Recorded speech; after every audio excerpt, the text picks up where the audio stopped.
Well, my goodness, what a game that was. I mean, we all figured Miami was going to play hard.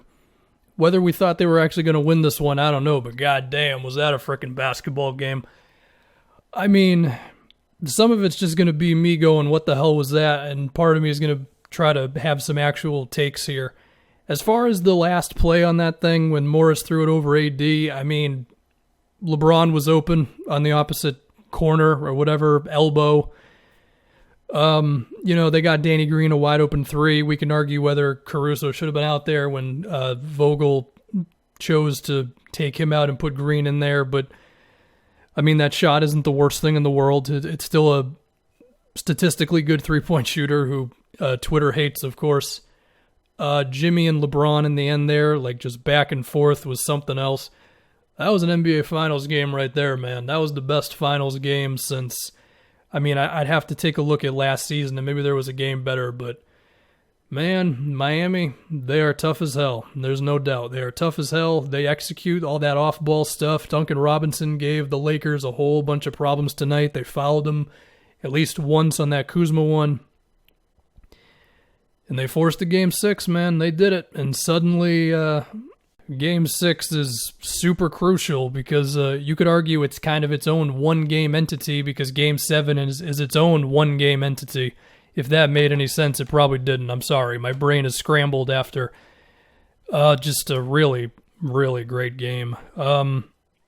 Jimmy continues his reign of terror.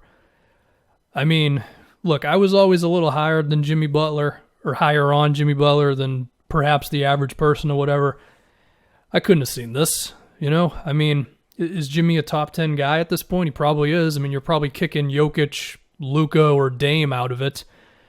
But, I mean, in the moments, you could certainly say Jimmy is one of the 10 best players in the NBA. And, I mean, my goodness, just the turnaround jumpers, the step-back mid-rangers, the pull-ups and all that. I mean, making him over Dwight, making him over AD and all that.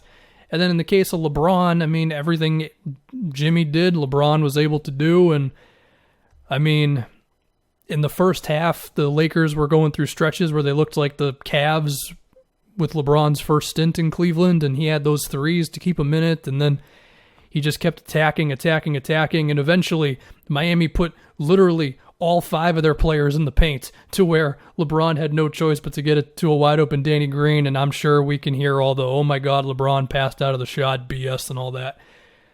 Do not think for a second that LeBron James was the reason that the Lakers lost this game. Please do not think that.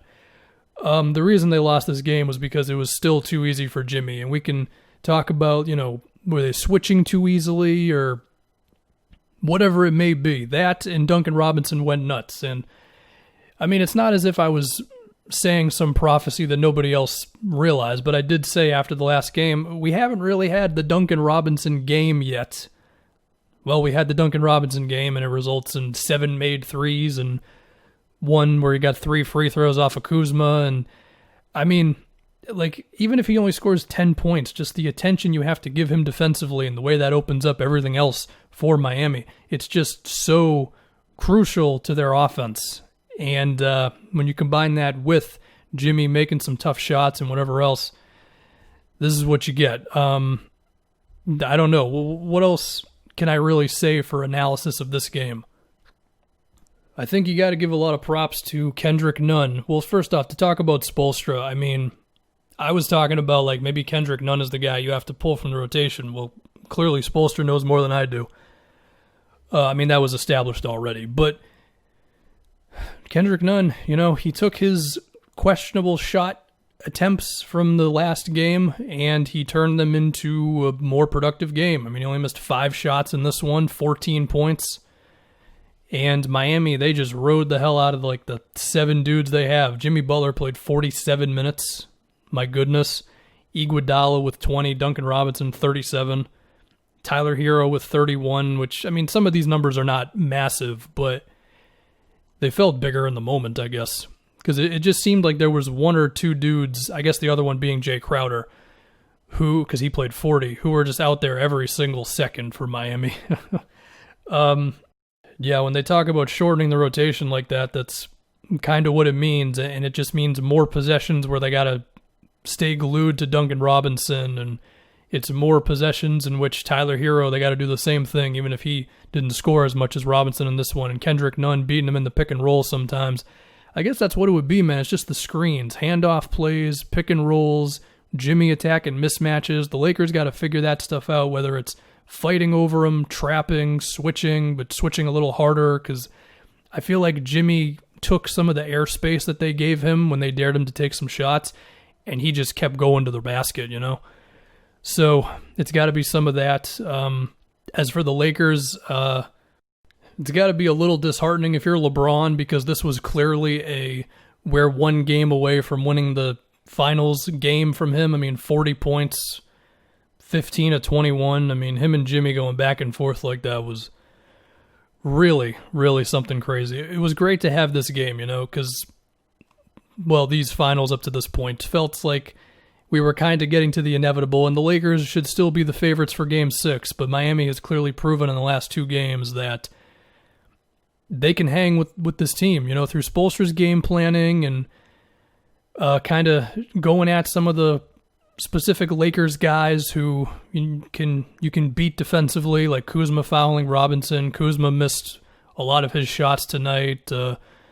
Rondo didn't make any of his threes tonight. KCP was 6 for 15 overall, even if his point total looked pretty good.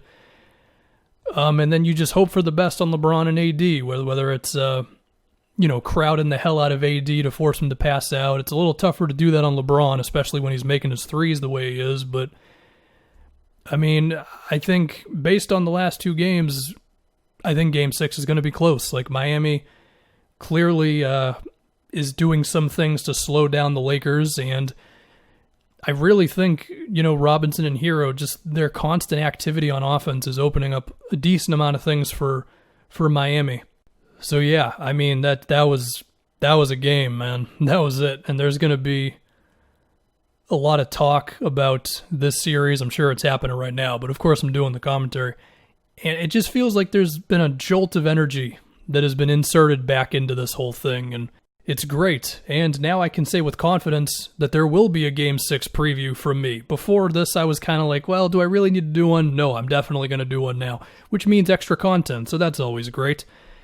And whatever else. Other things for the Lakers. Should the Lakers shorten their rotation? I mean, this is kind of one of their things. It's like it's a different guy every game besides LeBron and AD, and the closest thing to that tonight was KCP. So do you just keep putting everybody out there hoping that someone is going to emerge as the guy? Whether it's like, tonight Kuzma missed 4 threes. Maybe in Game 6 he goes 3 for 4 from outside, and he's the quote-unquote third guy thing for the Lakers.